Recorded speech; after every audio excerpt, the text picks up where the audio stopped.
Hey, hello everyone. Guten Abend. Einen wunderschönen guten Wir Abend. sind alleine im Augenblick. Der Kollege Eggers hat andere Verpflichtungen. Von daher schmeißen wir heute die Sendung. Genau so Andreas, ist wollen wir es. gleich ins Englische switchen? Mal Ah, so gucken. we can do this. Okay, let's switch directly to English because we have wonderful guests tonight and we want to make sure that they understand everything from the first second. Our guest is Okay. going to be from Belgium, and please tell us in the comments, where are you from? Are you from Germany, Austria, Switzerland, Netherlands, Belgium, Luxembourg? Please share with me where you are joining us. Stuttgart, Germany. Hey, Oliver. Mohamed, yes. Great that you like our music. Tim, okay, don't worry if you don't have time. We save everything for watching on demand on YouTube, Twitter, LinkedIn, and so on. So there's no need to watch every single show. Everything is stored for until the eternity. Thorsten, hallo. Grüße nach Essen. Hi Thomas nach Ravensburg. Und Heino ist da. Erdbier, Hallo das ist sehr Heino. gut. Ah, sehr gut. Das Wichtigste. Heino, heute kannst du auch, please bring Belgium beer with you. We've got wonderful guests. Hi Hans. Claudia, grüß dich. Birgit, Hamburg. Moin. So, Claudia, yes, from Dresden. Hans is from Aalen. Pia is from beautiful Vienna, Austria. Amamat from Sweden and actually from Azerbaijan. Wonderful. Oh, Andreas, good evening from Franconia, from Upper Franconia. Nice. Manuela Dienstlaken. Angela, hey Angela. Nelson from Hessen. Appleboy, lover. Jochen, hey, good to see you, Jochen. Haven't seen you for ages. So, Working Out Loud community is also here, and Isabel. Oh, spoiler alert! I already mentioned our guest. Hi, Arik. Yes, Alex loves it. so true, Hi, Alec. René to Gütersloh, and Daniel to the north. So, we have wonderful guests here. And today it's Absolutely. all about hybrid work. You know, Andreas and myself, and also Alex and many other beautiful people went on hybrid work tour. And today we have a hybrid work professional with us. And she is going to talk deeper about her book, Hybrid Work. And then in the second part of the show, we have Andreas here, Mr. PowerMagic, solving the most difficult cases from the community based on Power Platform, Power Automate, Forms, Power Apps. So stay tuned. We have wonderful guests here. And at the end of the show, you can win something which is great. And I will show you in detail how it looks like, what you can win.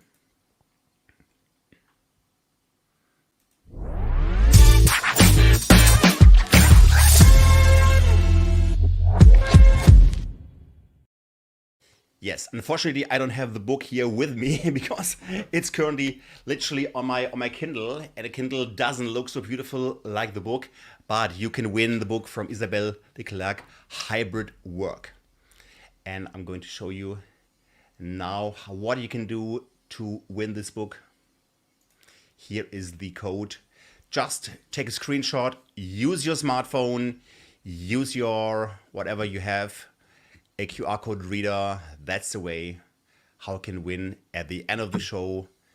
The English version, Isabel has also published the Dutch version, but this is the English version of Hybrid Work, a manifesto. That's today's You can win the prize. Dutch version. Isabel, so if we have winners who understand Dutch, then we obviously are also able to put this into the raffle. And for the rest of the show, I'm going to add here the QR code that you don't forget it. So let's not longer wait for Isabel here.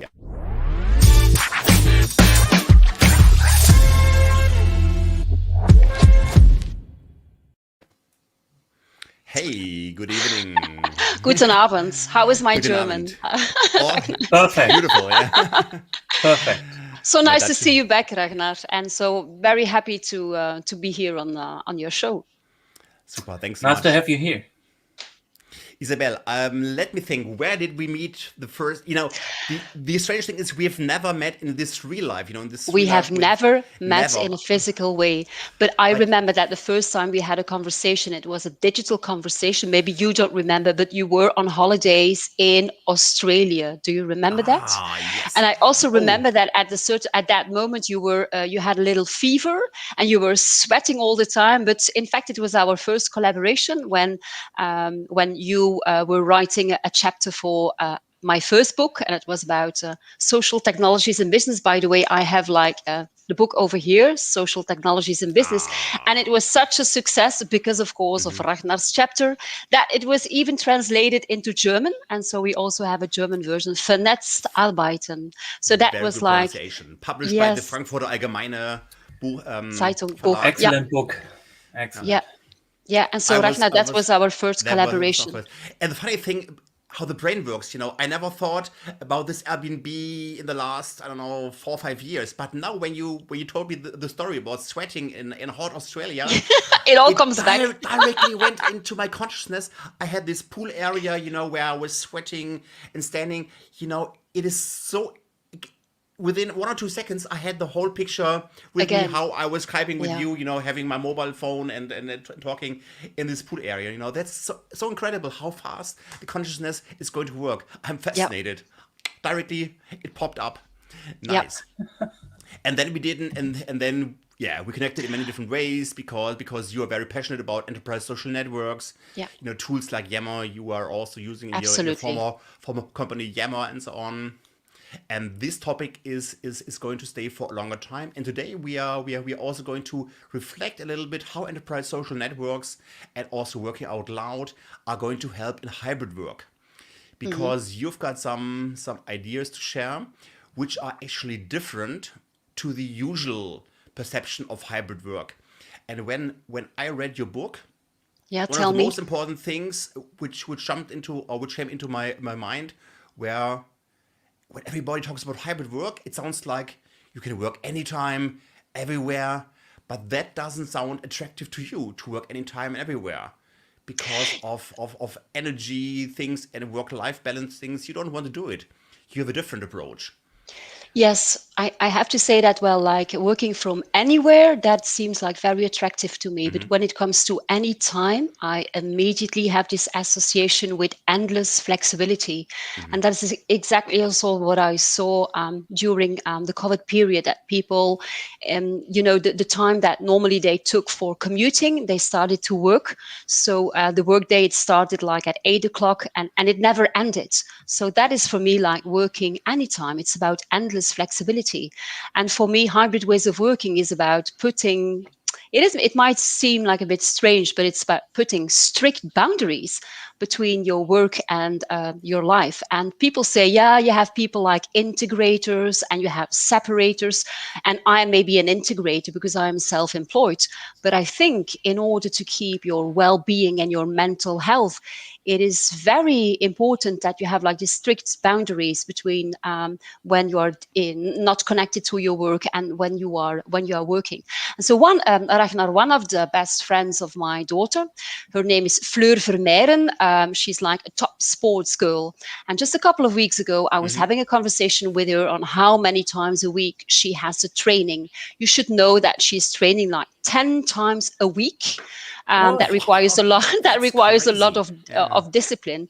But she also said, and that was really interesting, that certain periods of the day she is not allowed to do sports because otherwise she will have injuries.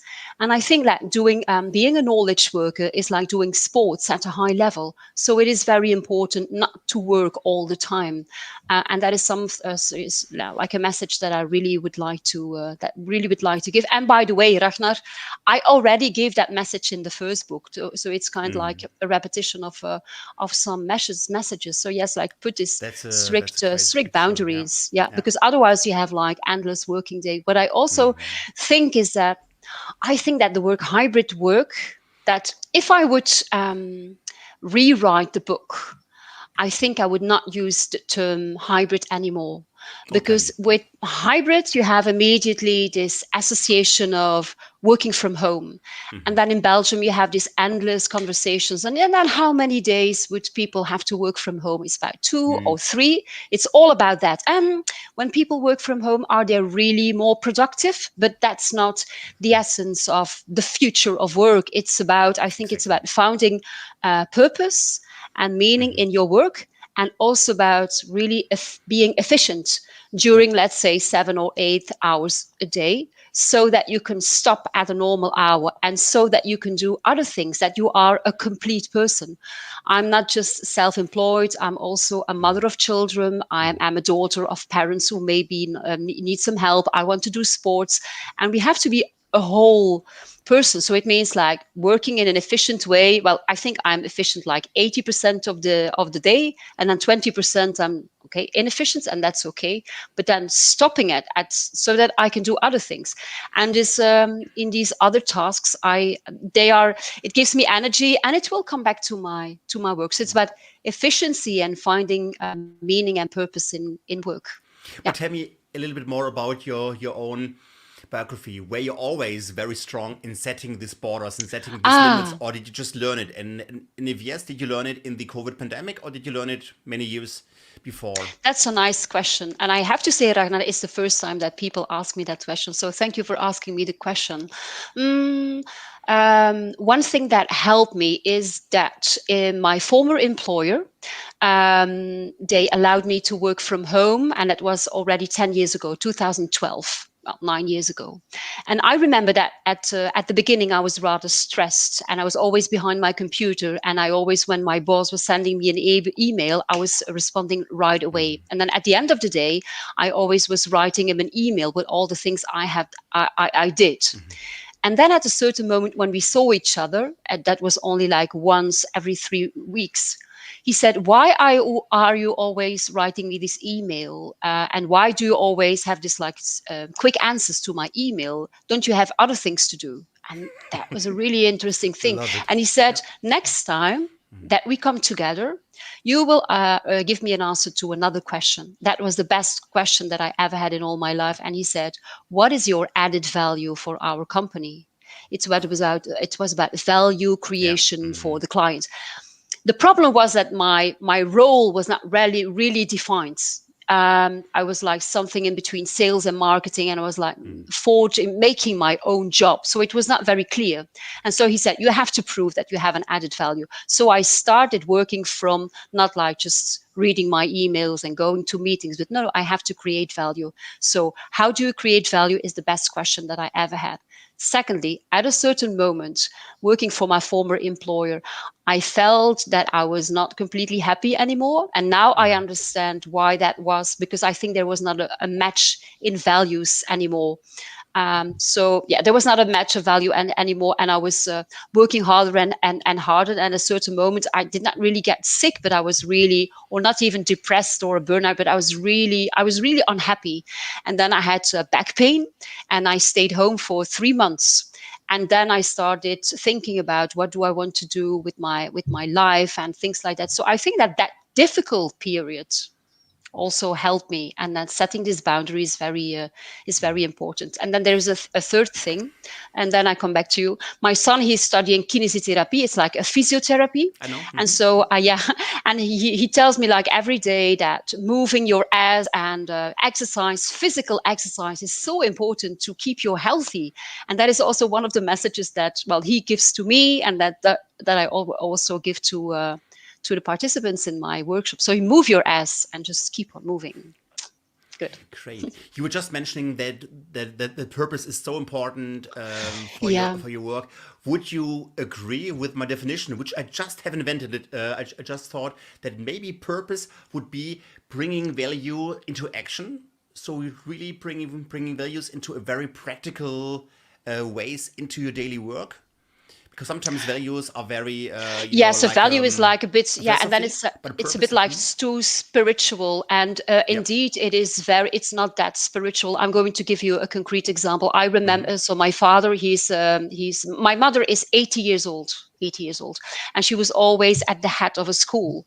And she's now, so she's retired, but she's still working every day. But it doesn't feel like work. She says, "No, I'm doing something for those children, and what I do gives a lot of value to these children." And I would never be able to do that. So thinking about how you contribute to the society, doing things, that is your purpose. And for example, my father, he's 82 years old. He's not working anymore, but he was giving, he was teaching, how do you say that, geography and physics and chemistry. And I said to my father lately, "But how were you so happy? You know, you were like repeating the same lesson year over year." And he said, "I had the most beautiful job that you can ever imagine, because, you know, I was transferring knowledge to these younger children. Isn't that beautiful?" So for every person, it is different.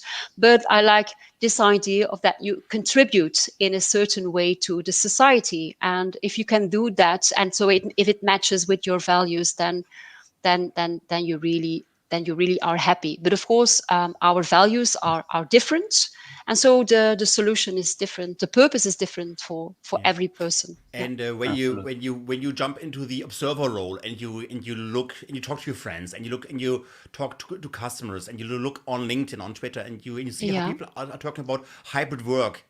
Ha. What do you think? What are the biggest misunderstandings depending on your personal values? So we're not talking about right and wrong here.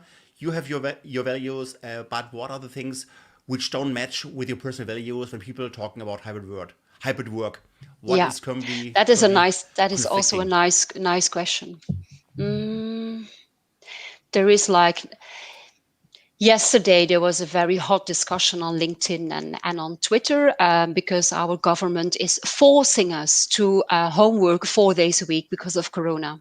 Oh, And then you have this discussion of if homework becomes mandatory, then it does not match with this idea of self-leadership and of self-organization. That's one thing.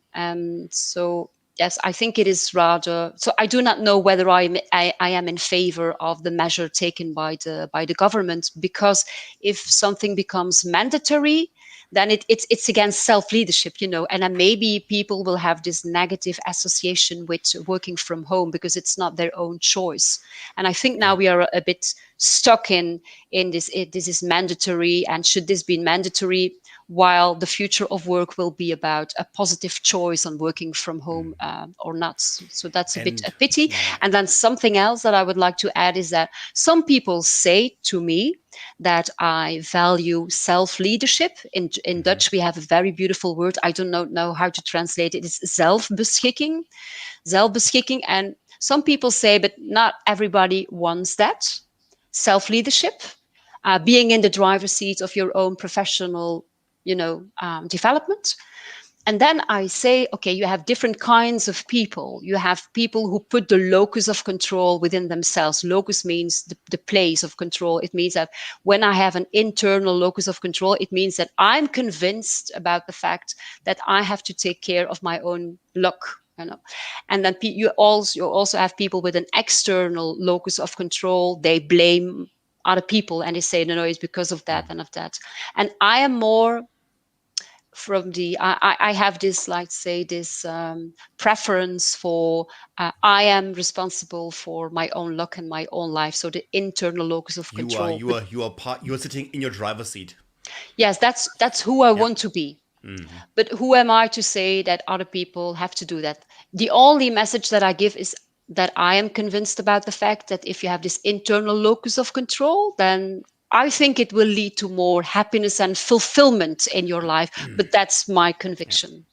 Let's talk a little bit about controlling the calendars, because sometimes I have the opinion, and I'm literally talking here to myself, that sometimes my calendar is hijacked. People are using my calendar and adding meetings, and at the end of the day, I've got, I don't know, 8 hours of meetings, but I think every second meeting could be an asynchronous conversation Yeah. on Teams, on Yammer, on Slack. Yeah.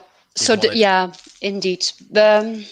The work that I am doing with people is about really being very critical about the way they use their time. So it starts not with the question for which activities will we go back to the office. It is an interesting question, but it's not the first question to be asked. The first question is, with which kind of activities, Ragnar, do you create value for your company? And then then you have a list of questions and then answers, and then maybe you will see that so having meetings is not one of these high value activities, but that is reflection number one. And then the second question I ask people is, okay, these high value activities in general, they require a certain focus, like being not disturbed and just a period of non-distraction in the day. So that's my thing about focus time. You should schedule focus time in a proactive way. Yeah, deep work, like Carl Newport. And so how many hours a week would you like to schedule a focus time? And how can you make sure that you stick to your focus time? And then, for example, for me, it's 2 hours a day. It's between 9:30 and 10 and 10:30. So 2 hours a day. But it also means that the rest of the day I am available for clients, for phone calls, for meetings. But if a client asks me to have like this a phone call or a meeting in the morning, well, in general, I say yes. I say no. Sorry, no, because that's my focus time. But it means that 6 hours a day I am available for other people. Focus time. And this asynchronous preparation of meetings is so important. Recently, I had a client and she said, okay, we are with 6 people. We would like to give you a session and maybe we can come together in a meeting. We will try to set something up of a 1 hour and a half. I said, a meeting of 1 hour and a half? No way. You are going to have a meeting with your colleagues. You will tell me, what do you want? What don't you want? Main messages. You prepare that. You give an email to me. I do my preparation. I will make a scenario. I will make you slides. I give everything to you. So a lot of things can be done in an asynchronous way. And so Ragnar, next week, we have a meeting with 6 people, 40 minutes. And I know it will be enough because everything is well prepared. And so, in fact, you are already working together. We are already bonded together because we work towards a shared objective. But when we meet in a synchronous way, it should be a very meaningful moment. So focus time and asynchronous collaboration is so important.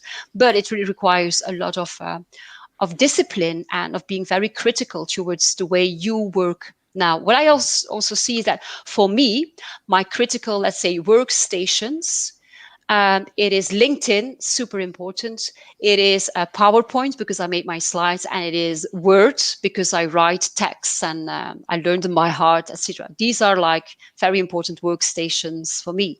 And for a lot of people, the most important workstation is email, but email is about being reactive and not being in the driver's seat. Exactly. Yeah. No, that's a very good point. And how do you convince your customers to work differently? You know, that they say that they understand the value of asynchronous conversation, because the beauty of asynchronous ways, it doesn't matter if it's Yammer or Teams or whatever. Yeah. But the beauty is that you can take your time to think about things, because if we only have meetings, then I have to answer immediately. But if it's asynchronous, I can say, okay, listen, that's a great question, that's a great topic. I need to walk around to get fresh air. Take your focus time to answer. Exactly, or to like Andreas, Mr. PowerMagic, get for a run, and then after the run, the inspiration flows, and he's fully filled with energy and new thoughts. But here we need time. We need time to think, time to do sports, time to do nothing, and then the energy is flowing. But here, it's only possible when we rest. It is. It's true, but in fact, you have given some answers to the question yourself. How to convince your audience? It's about saying them that in the end, they will be more master of their time and their agenda, and that they will have more energy, and that they can end the day with a nice feeling of satisfaction. Yeah. But I also say that it does require a lot of discipline. I think that we also should be very, very honest. An argument that goes very well, Ragnar, is that I was listening to a webinar organized by Microsoft in Germany, and they were talking about the 4 pillars of hybrid ways of working. And one of the pillars was inclusion, so inclusion. And that is a word that is very hot now in Belgium. When we talk about inclusion, it's about, gender, people with different colors, different religions, etc. But Microsoft Germany was not talking about that. They were talking about making sure that if you have a hybrid meeting, that people who are present in a digital way are also included in the conversation. But for me, I had another translation because I have my bias, of course, in my head. It's about introverted and extroverted people. If you have a meeting only in a synchronous way, it's just a synchronous way. It's not the best. It's not a good decision-making process because it's always the same people who speak out loud. It's the extroverted ones and the bosses. Those who are very important in the but then maybe the introverted people and people who just needed time to reflect upon it and maybe read some things and have a phone call with other people. You don't hear them, so you don't come to good decisions. And so this inclusion argument is also resonating with a lot of people. That's what I also felt. Yesterday, indeed. I had a workshop and 3 men had their videos on and 2 women had their videos off. And then I could not remember which woman was talking. I was like, oh, was it Mrs. A or B? Because she was not present. I could hear her voice, but I could not remember who she was because she was just camera off. And there are 1,000 reasons why you shouldn't or why you cannot activate your camera, and therefore the inclusion is very important. And I'm happy that Microsoft is now launching the mesh integration for Teams, because then you can also use your own avatar. Your avatar looks like you, red curly hair and so on. But sometimes you don't want to put on your camera because you're currently running. You're currently having a bad hair day. There are 1,000 reasons, but then you could have your beautiful comic avatar, which is going to look very soon like you. But you are present. You are present with your avatar. Your avatar is going to move your lips and so on, and your gestics and your mimics and so on. And that's fascinating, because otherwise, if you only have, like now, the camera off, people don't recognize you. You are somewhere hidden in the Teams or in the Zoom conference. When I have a workshop with let's say like 7 people, in general, I have 7 people in a workshop. I always ask them. Well, it is. I set my rules at the start, and I say I want you to put your cameras on. That's my rule. I have, by the way, read a very interesting book about the art of gathering. It's written by Priya Parker. Super interesting. And so she says that the host has to set some rules. And so for me, the rule is you put your camera on. But sometimes I say to people that if they have like too many, how do you say that, stimuli, then of course they can put the camera off. But at the start, I really want to see those people. And if they want to speak up, at the moment you speak up, you put on your camera. What I also sometimes do is, but I say it to people, is sometimes when I'm reflecting, I'm not looking into the camera, but I'm looking around. But I say it to people when I'm reflecting. I'm just looking. I'm looking around. But yes, inclusion. But so I hope what is also helping, Ragnar, is that the pain of too many meetings was so heavily present during COVID that everybody now understood that they have to. That something has to change. That something has to change. It was exhausting. Everybody had a Zoom or meeting or webinar fatigue and so on. Yeah. So but I say that, so that's one of the quotes of my book. I say that I hope that organizations will have the energy and the courage to change the way we gather, because otherwise Zoom fatigue will be replaced by an ordinary meeting fatigue. And you also get like Kopfschmerzen, or it will be the same. You will have a headache too. So we should have. Well, if we meet, it's not normal that our days are filled with meetings, because meetings are not always high-value activities. You are not paid to be 8 hours in meetings. I'm very sorry. Yeah. Okay. It's all about in mostly times you have to ask where's the value of the meeting. Also, it starts with that. Yeah. But then how did we come so far? It is maybe because of the office, because everybody was present and it was easy to get people together. And so what I really find disappointing is that during COVID, we just copied in a digital way the way we used to work together in the office. So it's like we did not find new ways of working together. It was like playing, playing home, and, like imitating the office. And what I hoped was that the distance in location would have led to a distance in response time. But people are still mimicking synchronous ways of working together. Now you have even more emails and more chats.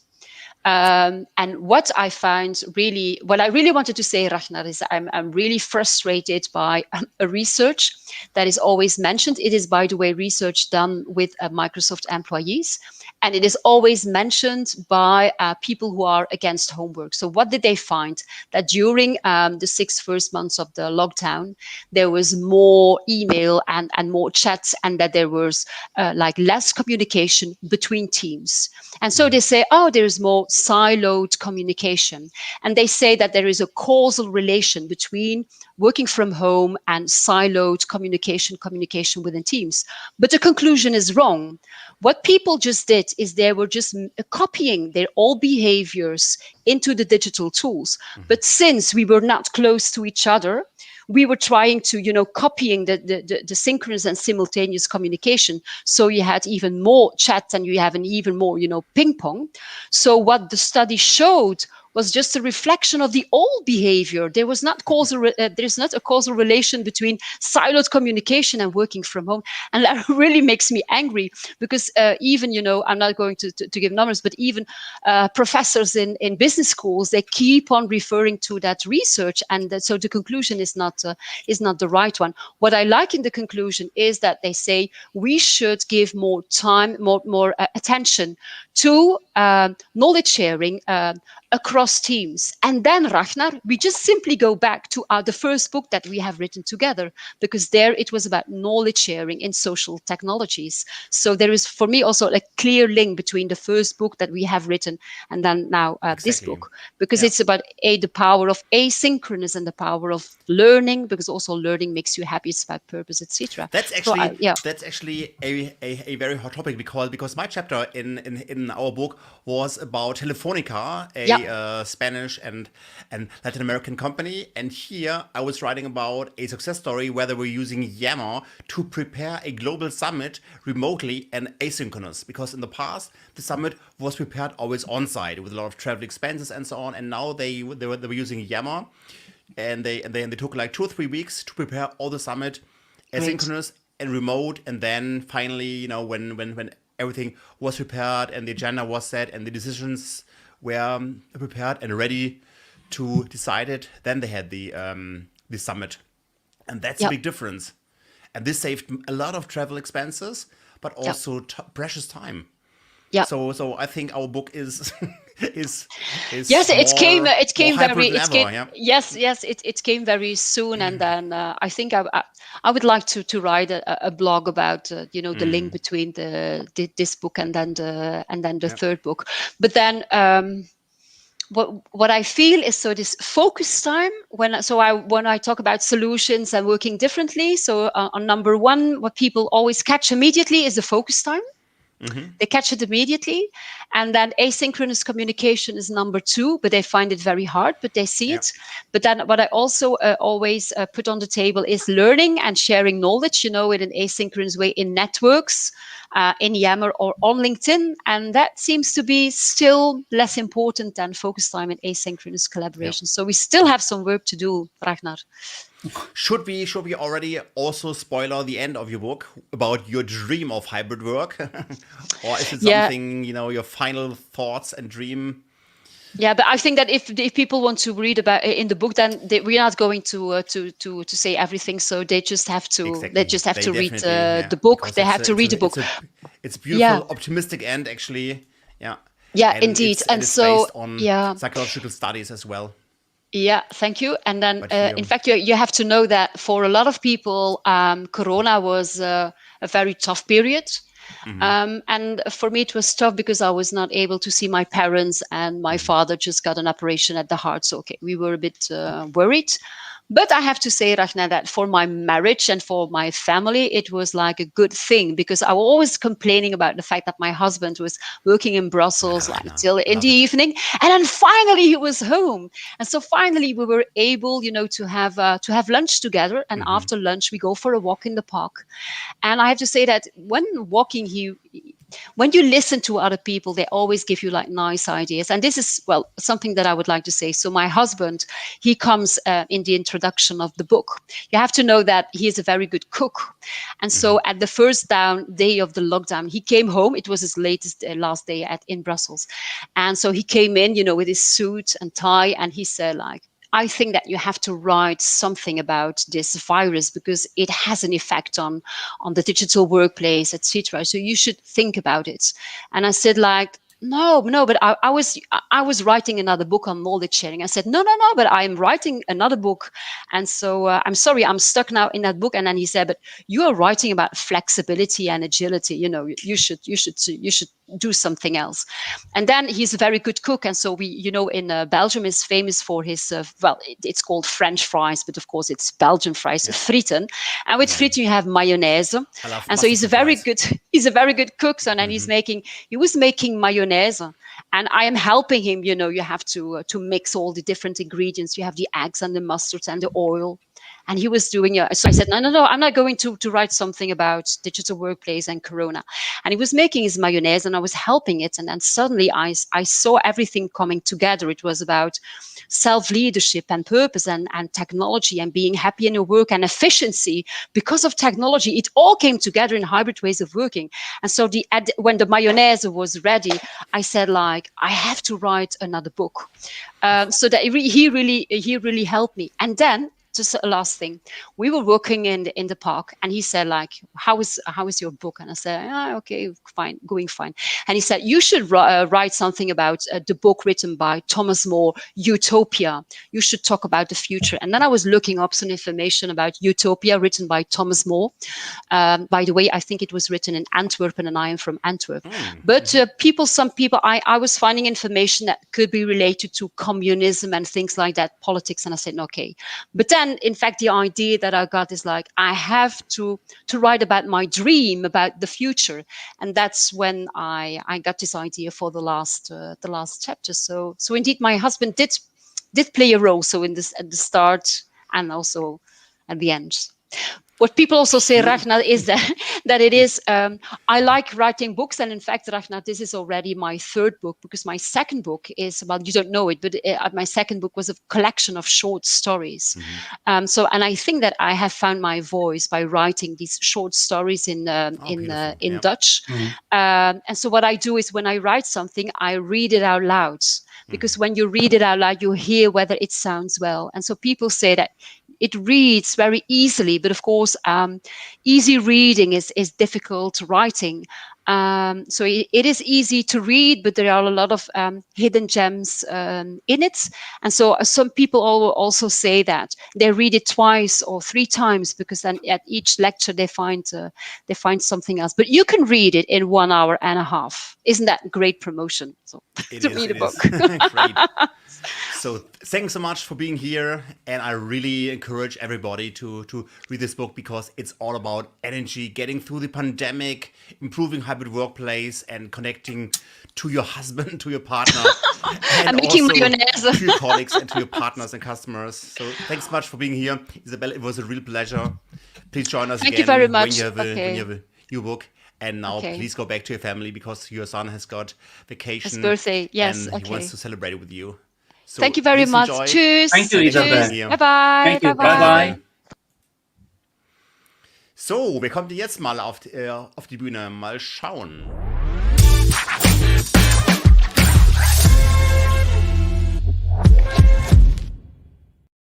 Mensch, Andreas, schönes Dann nehme ich doch klar nochmal einen Schluck Wein. Wir wollen jetzt auch mal gleich, greifen mal zu. Ich muss dich nicht vorstellen, the floor is yours. Ja, herzlichen Dank, Ragnar. Ich habe heute wieder einen richtig schönen Fall mitgebracht aus der Community. Ich habe es ja auch schon angeteasert. Wir kümmern uns heute um das Thema Autoresponder in Teams. Wir kennen das ja alle schon durch E-Mail. Da kann man immer Autoresponder einstellen, so bei, keine Ahnung, irgendwelchen Kontaktformularen, die man auf Websites oder so abgibt, oder auch der Abwesenheitsassistent.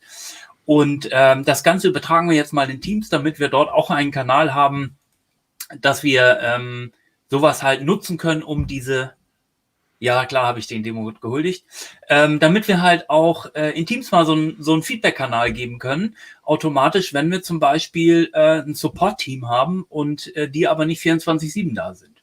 Und das schauen wir uns jetzt mal an. So, wenn du mal meinen Screen sharest, genau, herzlichen Dank.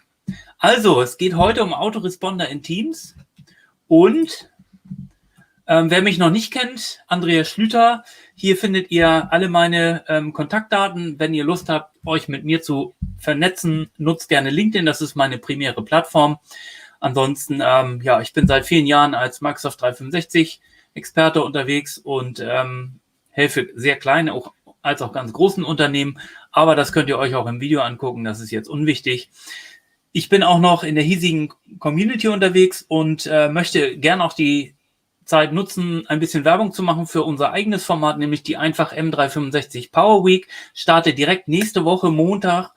Jeden Tag von 16 bis 18 Uhr gibt es alles zum Thema Geschäftslösung mit Microsoft 365. Da ist alles bei, über SharePoint, über Power Platform, über Power Automate, über Prozessoptimierung. Schaut gerne nächste Woche rein. Einfach m365.de könnt ihr dabei sein. Und wenn ihr selber mal einen Fall habt, wo ihr nicht so richtig weiter wisst, wenn ihr noch mal ein bisschen Input braucht, nutzt gerne das Forms-Formular, kippt euren Fall bei mir ein und mit Chance kommt er dann in die nächste Sendung und wird dann für alle anderen auch entsprechend gelöst. Genau, was haben wir? Wir haben in diesem konkreten Fall, den wir heute hier bei Mr. PowerMagic sehen, geht es tatsächlich um ein Microsoft Teams Team für den Endanwender-Support. Quasi ist das Champions-Team bei einem Unternehmen.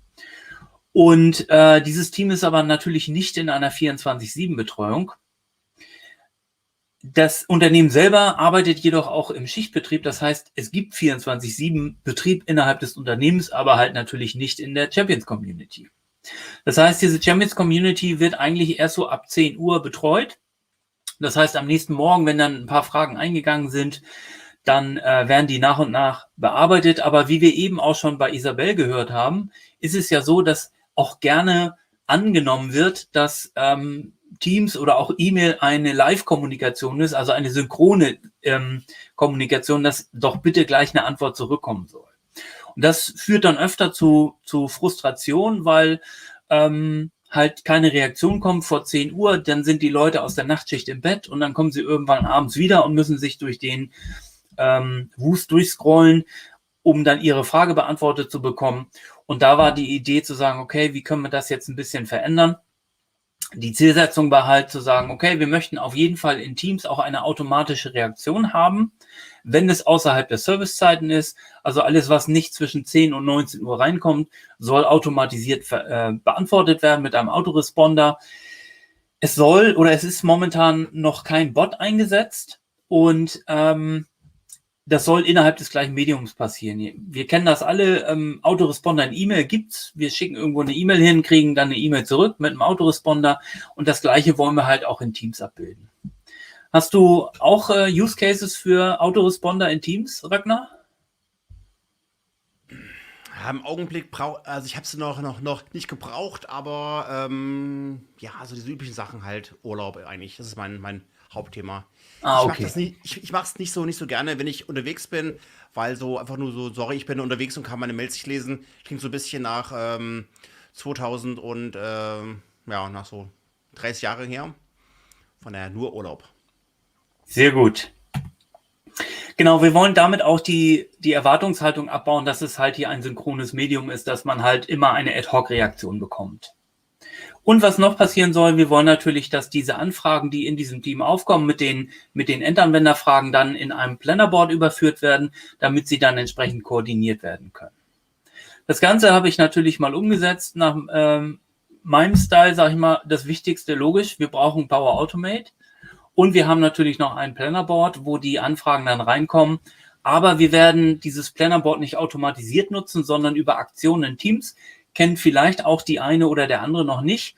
Kann man das heute auch nochmal live sehen, weil man damit auch recht coole Sachen machen kann, was das weitere Vorgehen angeht. Genau, das Ganze schauen wir uns jetzt mal an. Ich hoffe, dass der Flow funktioniert auch recht zeitnah.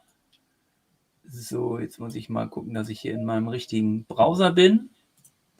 Also ich habe hier jetzt mal unser Service Support Team und ich stelle hier jetzt einfach mal eine neue Frage ein. Hallo Welt. Wann ist die nächste Alex und Ragnar Show? Fragezeichen. Hat natürlich vollkommen sinnbefreit. Und ich hoffe, dass im Hintergrund jetzt relativ zeitnah der Flow anspringt und uns dann hier automatisch eine Antwort geben wird. In der Zwischenzeit können wir nochmal nutzen, uns den Flow dann auch direkt mal anzuschauen, weil was soll jetzt im Grunde genommen passieren? Ich habe hier einen Flow dafür extra erstellt, der im Grunde genommen nichts anderes macht, als, wenn er denn lädt. Das heißt, wenn eine neue Kanalnachricht hinzugefügt wird, also in einem bestimmten Kanal wird eine Nachricht abgesetzt, dann wird erstmal geschaut, okay, dadurch, dass in Teams diese Nachrichten immer im UTC-Format umgerechnet werden, also immer in der koordinierten Weltzeit, müssen wir das dann natürlich wiederum in unsere Zeitzone zurücksetzen, weil dann können wir ja auch erst richtig sehen, ob es zwischen 10 und 19 Uhr ist in dem Fall. Also wir konvertieren einmal die Auslösezeit des Flows, wann die Nachricht ausgelöst wird, in unsere Zeitzone. Und was wir dann machen, weil wir wollen ja jetzt kalkulieren,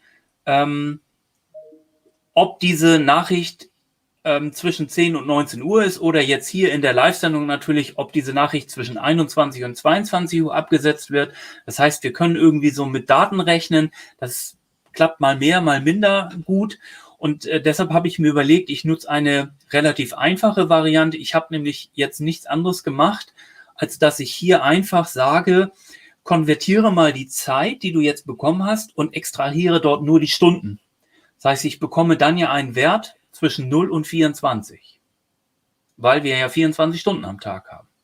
Und das kann ich dann wiederum ganz gut nutzen. Ich wandle diesen Wert dann natürlich noch in eine Zahl um. Also ich bekomme ja eine Zeichenkette zurück der Stunden und wandle das dann in eine Zahl um. Und jetzt kann ich sehr einfach innerhalb meiner Bedingung mit ganz einfachen logischen mathematischen Operationen oder mit Logik rechnen, ist größer oder gleich 21 oder kleiner als 22. Und wenn das der Fall ist, dann muss es zwischen 21 und 22 Uhr sein. Dann mach bitte Folgendes, ansonsten machst du halt nichts. Und so kann ich diesen Flow wunderbar aufbauen, dass ich dann sehr einfach einen Autoresponder habe, der mir dann entsprechend in dem jeweiligen Zeitraum eine entsprechende Nachricht gibt. Und genau, wenn die Bedingung zutrifft, dann antworte bitte in dem Kanal an der Meldung, fügst du bitte eine Antwort an mit folgender Nachricht. Und das war's eigentlich. Das ist relativ simpel gemacht, aber ich finde einen sehr guten Wert. Und jetzt wollen wir mal gucken, ob es funktioniert hat. Genau. Ich hatte ja eben geschrieben, hallo Welt, wann ist die nächste Alex und Ragnar Show? Und hier ist schon direkt meine Antwort. Wir sind mitten in der Live-Sendung, ne? Also bitte nicht Donnerstag zwischen 21 und 22 Uhr werden halt keine Fragen beantwortet. Das so, ist und schon klasse, ja. Mit der Sache habe ich halt sehr schnell gelöst, dass zumindest eine Reaktion kommt und der Fragensteller weiß, okay, meine Servicezeit ist immer nur zwischen 10 und 19 Uhr. In dem Fall bitte stell deine Frage dann im Zweifel nochmal oder er weiß zumindest, alles klar, ich kriege erst morgen ab 10 Uhr die nächste Reaktion. Das kann ich natürlich auch genauso gut mit einem E-Mail-Responder machen. Also wenn ich jetzt das für mein persönliches E-Mail-Postfach machen möchte, ist der Flow relativ analog, nur dass halt der Fall hier nicht eine Teams-Nachricht ist, sondern einfach eine E-Mail, die bei mir im Postfach eingeht. Kann ich checken, ist sie zwischen 21 und 22 Uhr eingegangen, dann kann ich mit einer entsprechenden E-Mail-Vorlage antworten und damit habe ich auch einen wunderbar, sehr schnell erstellten Autoresponder.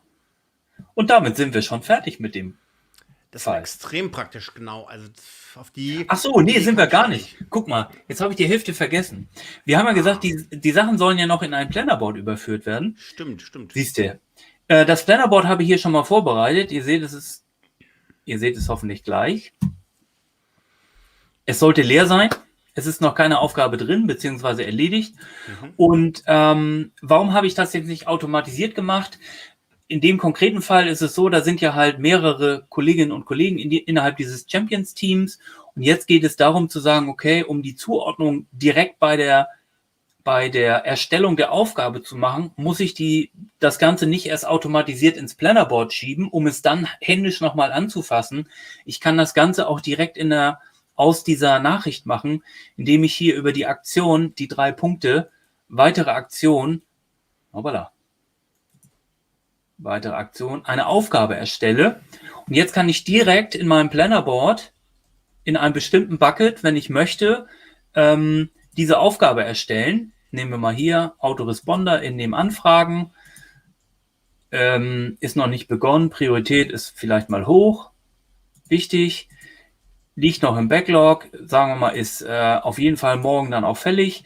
Dadurch, dass ich das direkt aus dieser Nachricht erstelle, habe ich den Nachrichtentext schon direkt hier in meinen Notizen mit drin und den Link zu der Nachricht. Also auch das wieder ein Vorteil, weil das direkt mit drin ist. Und ihr seht schon, die Antwort zu dieser Aufgabe posten, kann ich mal das Häkchen drin lassen. Wenn ich jetzt diese Aufgabe in meinem Plannerboard hinzufüge, dann passiert im Hintergrund Folgendes. Sie wird auch noch automatisch hier in diese Konversation als Adaptive Card mit eingefügt.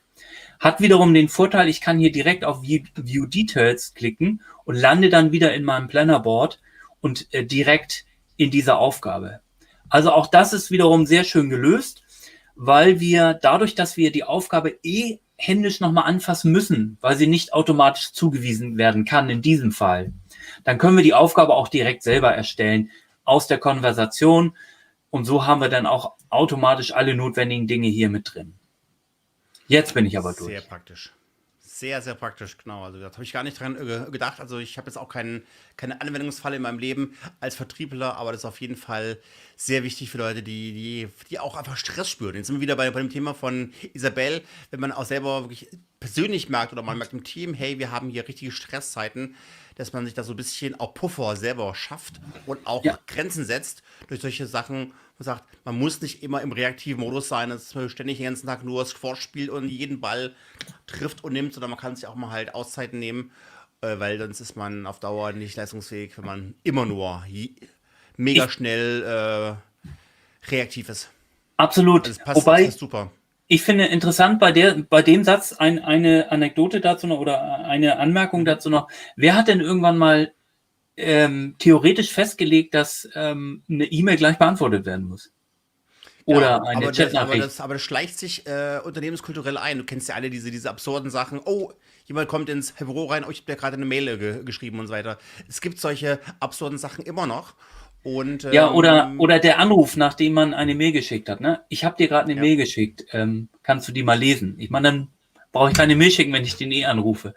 Aber übrigens fiel mir jetzt doch ein Anwendungsfall an für den Autoresponder, wenn mir jemand eine Nachricht schickt auf Teams, eine Chatnachricht, wo drin steht Hi oder Hello. Dann wird der Autoresponder Don't Hello, schreib deine Frage bitte rein, aber sag nicht Hi. Ich helfe dir super gerne, aber schreib nicht Hi in den Chat rein. Ja, das könnte Frage an die Zuschauer, Zuschauerinnen, wer kennt solche Phänomene? Könnt ihr das auch nicht leiden, wenn ihr Nachrichten mit Hi bekommt? Schreibt mal in die Kommentare, ob ihr auch eine eigene No-Hello-Policy habt. Ja. Also ich bin da sehr allergisch drauf. Aber auch da sind wir ja wieder beim Adoption-Thema, Ragnar. Unternehmenskultur, gibt es Regeln oder Leitplanken, wann eine E-Mail in welchem Zeitraum beantwortet werden sollte? Oder auch Teams-Nachrichten, gibt es da Zeiträume, Richtlinien? Wenn sie nicht da sind, sollte man sie festlegen, damit alle auch die gleiche Sprache sprechen und nicht einer nachher enttäuscht ist, wenn einer mal nicht in ganz 2 Minuten die Antwort auf die Frage schickt. Ich hatte mein erstes Beispiel gehabt, als ich in einem Team war bei Microsoft in 2009 rum. neue Managerin und dann hat sie auch gleich gesagt, hey, ich hab gerade ein Baby, es kann sein, dass ich wirklich nachts mal E-Mails schreibe. Bitte antwortet mir nicht auf meine E-Mails. Ich habe die Freiheit zu arbeiten, wann ich will. Ich nehme mir auch nachmittags Zeit, wenn das Baby wach ist, aber ich arbeite halt, wenn das Baby schläft. Aber bitte nicht nachts darauf antworten. Ja, ja, ich finde, das ist auch ein interessantes Thema. Das sollte man dann auch immer dazu schreiben. Weil gerade, da sind wir ja wieder bei dem Resilienzthema dann, auch wenn gerade der Chef vielleicht abends um 22 Uhr noch eine Nachricht an seine Mitarbeiter schickt und dann so dieses latente Gefühl aufkommt, oh Gott, ich muss auf jeden Fall noch antworten, weil der hat mir ja jetzt eine E-Mail geschrieben. Ne? Also das sind alles so Themen, aber jetzt verlassen wir ja eigentlich den eigentlichen Bereich, aber ja. Ja, klar. Aber wie gesagt, immer gut, wenn man neue Use Cases halt ausdenkt. Aber wie gesagt, schöner Anwendungsfall, freue mich sehr und danke dir sehr für deine Vorbereitung. Ich weiß, dass es immer eine Menge Arbeit ist, so ein Case vorzubereiten. Das ist wirklich großartig. Guck mal, als Timekeeper muss ich jetzt auch noch auf die Uhr gucken. Wir haben auch noch die Ja, genau, du bist Community noch drin, News genau. und die Auflösung des Gewinnspiels. Wir müssen noch einiges machen, genau. Lass uns hier mal zum Ende kommen. Wir haben hier noch ein bisschen was vor uns. Fangen wir mal an mit den Community. Ich muss mal ganz kurz gucken, wo das eigentlich ist. Ich bin hier nicht so ganz sattelfest wie der Kollege Eggers. Ich habe schon wieder was verbaselt, nämlich die Folie mir runterzuladen für die Community News. Das habe ich jetzt wirklich schlecht gemacht. Andreas, erzähl mal ganz kurz, 30 Sekunden was. Ich muss mir noch mal kurz die Folie... Ja, ihr Lieben, also ich kann schon mal anfangen. Ich habe es ja vorhin schon kurz angeteasert. Stell dir mal Nächste vor, was du Woche hast, genau. einfach M365 Power Week, Geschäftslösung mit M365. Kann ich jedem nur raten, schaut euch das an. Es ist extra für Endanwender, keine ITler, kein Bullshit-Bingo da. Es ist extra aufbereitet mit Maßnahmen, dass jeder auch was davon mitnehmen kann und das vielleicht für sich auch direkt im Nachgang direkt umsetzen kann. Wir haben Sachen in SharePoint dabei. Wir haben, ich werde auch einen kleinen Slot haben zum Thema Prozessoptimierung. Also das, was ich hier mit Mr. PowerMagic mache, so ein bisschen umgemünzt nach dem Motto, jetzt haben wir all diese tollen Tools, aber wie soll ich denn anfangen und wie soll ich überhaupt meine eigenen Prozesse optimieren? Ich weiß ja nicht mal, was ich den ganzen Tag selber mache. Wie soll ich dann auch noch das Ganze optimieren? Da werde ich so 2, 3 Sachen zeigen, wie man sich selbst an diese Prozesse nähern kann. Denn automatisieren oder effizienter werden kann jeder oder auch jede in seinem Umfeld. Und genau, schaut einfach mal rein. Einfach m365.de könnt ihr auf jeden Fall was mitnehmen. So, du bist absolut großartig. Das war jetzt echt eine Punktlandung. Ich habe noch die Folien gefunden und werde jetzt mal kurz hier meinen Bildschirm teilen. So. Okay. Also.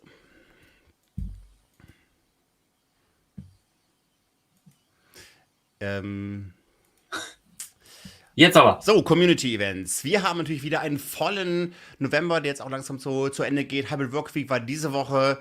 Knowledge Camp hat morgen noch den letzten Tag. Dann Azure Meetup Köln, European Collaboration Summit, auf das wir uns riesig freuen. Und Ja. wir beten zu allen Demo-Göttern und Göttern, dass es wir Oh auch ja. das haben werden. Kann ja noch sein, dass es ausfällt, aber da hoffen wir auf jeden Fall nicht. Treffpunkt Und, ja. war, glaube ich, der Queststand, oder? Immer der Queststand, genau. Und sonst hoffe ich mal, dass wir uns ganz viel irgendwo treffen, in Sessions treffen und auch viel Zeit haben, mal Kaffee trinken oder abends auch mal wieder was zu trinken oder was zu essen. Darauf freuen wir uns sehr. Ja, sonst viele Meetups, hier Azure Summit Berlin. Genau, das ist mein Termin. Ich habe am Meetup in Berlin habe ich eine Session auch rund um Migration nach Teams. Und dann 22, das große Highlight, der Teams Community Day in unterschiedlichen Orten, Hannover und Köln. Ich weiß nicht genau, wo ich hinfahren werde. Das ist auf jeden Fall Wien auch vielen ist Dank. ja ganz Das ist eine Europa Menge Arbeit, sozusagen. das vorzubereiten. Und genau, Hybrid Work Week war schon gewesen. Und das hast du schon vorgestellt. Ich glaube, wir sind schon durch. Teams der Online, da war heute Abend meine Session. Alex hat es gestern gehabt mit seiner 15 Teams-App für bessere Produktivität. Meine Session war von 7 bis 8 heute. SharePoint-Modernisierung nach Viva Connections. Und ja, Collab Summit. Ja, das war's. Genau. Wenn ihr noch Events habt, dann lasst sie uns gerne wissen. Aber sonst wäre es das, was wir wissen. Und Können wir überhaupt damit, auswerten oder müssen wir das Buch nachreichen, den Gewinner? genau, genau. Der Alex hat ja diese random, Ach, das Forms, ne? Ja. diesen Zufallsgenerator, von daher.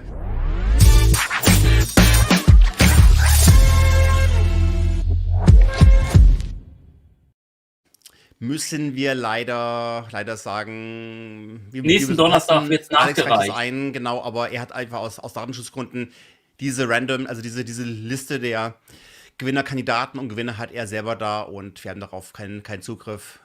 Von daher sind wir an dieser Stelle zu Ende und freuen uns sehr über alle Kommentare, alle, die dabei sind. Lasst uns bitte auch wissen, was für Themen ihr gerne mal hier besprochen hättet. Schlagt uns bitte mal in die Kommentare eure Themen vor, die euch echt unter den Nägeln brennen. Dann suchen wir die Gäste und Gästinnen. Oder sagt uns auch, wenn ihr mal selber in die Show kommen wollt, dann laden wir euch gerne ein, wenn ihr spannende Neuigkeiten habt, Geschichten, Kunden, Stories, Lösungen, wie auch immer. Pinkt uns einfach an. Wir sind froh, wenn ihr auch mal von dem Zuschauerbereich auf die Stage kommt. Damit wären wir am Ende und wir danken euch sehr, dass ihr da wart und macht es gut. Danke fürs Dabeisein, macht's gut und wir sehen uns alle in Düsseldorf. Bis zum nächsten Mal. Danke. Macht's gut.